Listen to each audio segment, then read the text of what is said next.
started sponsoring my boyfriends from the age of 14. And now I heard one of them has used me for ritual. Story time. I'm a 20-year-old girl and I've only been in 3 relationships. My first relationship was when I was 14 years old. I dated Dilly, my first boyfriend, for 4 years. I was the main provider in the relationship because it wasn't working. It was just a young boy that was hoping on Yahoo to pay him one day. Sorry. Dilly finally cashed out on the 4th year of our relationship, and then he told me that he was tired of me. He didn't want me anymore. I begged, I cried, I even told his friends to help me beg him, all to no avail. This was a guy that I did so much for. I lent him money. In fact, I even borrowed him 40,000 naira at the time for him to learn Yahoo. And when he finally picked up from Yahoo, he gave me 50,000 naira, which was the 40,000 naira that I borrowed him and 10,000 naira for upkeep. I was so hurt that I cursed him because this guy took my virginity. I was spending money on him, and the little time that he got something, he changed terribly. He changed his phone, got gold accessories. I had no choice than to move on to date a guy called Wale. Wale is worse than Dilly.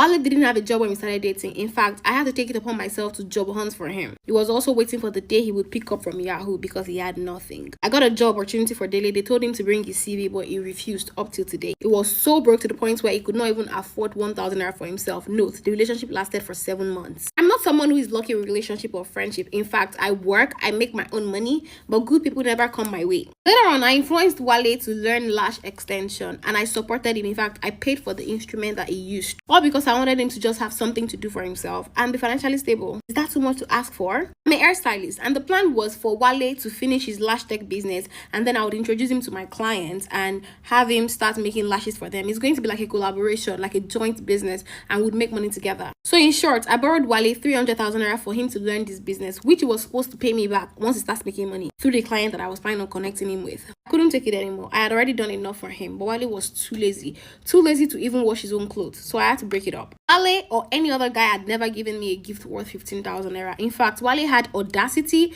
to carry my phone and transfer money into his account. He would even call his mom to borrow him 3,000 naira because of how broke he was. I got angry, I got tired and frustrated. Fast forward to my current boyfriend, David. I met David through a friend of mine that was always speaking highly of him. They were apparently close, so this person would always make sure that every given opportunity, he talked about David or she talked about David. I don't know the person's gender. I finally accepted to meet David for the first time, and guess what? All he could do was to ask me for money for food. David is the oga patapata of them all. It's like as I'm leaving one guy, I'm meeting another guy that is worse than the guy I just left. David has no money at all. We've been together for 9 months and David has only given me 5,000 naira. And guess what? I have learned David over 2 million naira. Now, there was a particular day on TikTok, a prophetess texted me and she told me that the guy that I was dating before had taken something away from my body. And 3 other alphas said the same